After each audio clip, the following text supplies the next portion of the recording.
In a deductive argument, the conclusion is implicit in the premises, waiting to be derived by the logical rules of inference. A classic illustration of a deductive argument is the following. 1. All men are mortal. 2. Socrates is a man. 3. Therefore, Socrates is mortal. This argument has the same logical form as the Kalam cosmological argument.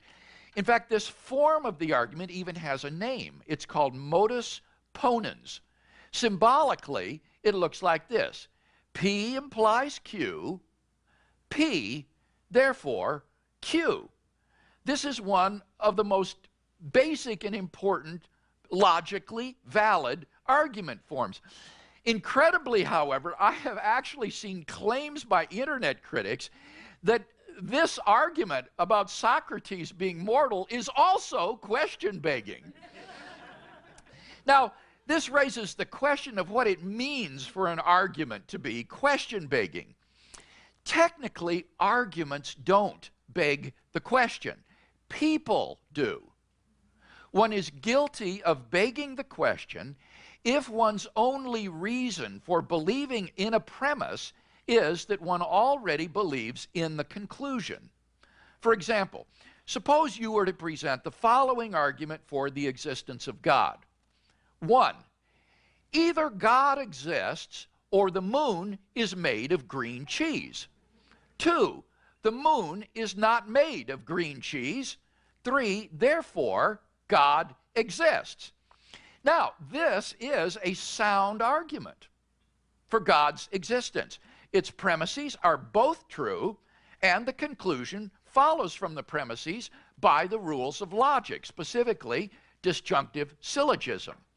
Nevertheless, the argument is not any good because your only reason for believing the first premise to be true is that you already believe that God exists. A disjunction like premise 1 is true if one of the disjuncts is true.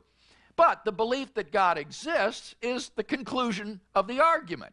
Therefore, in putting forward this argument, you are reasoning in a circle or begging the question. The only reason you believe 1 is because you already believe 3. Now, neither the argument for Socrates' mortality nor the Kalam cosmological argument is like this.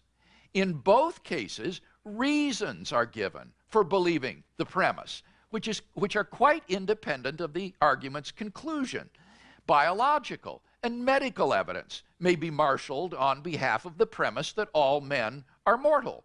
And I've presented arguments, which I'll review shortly, for the truth of the premise that everything that begins to exist has a cause.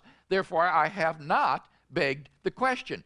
The objector has made an elementary mistake of confusing a deductive argument with a question-begging argument.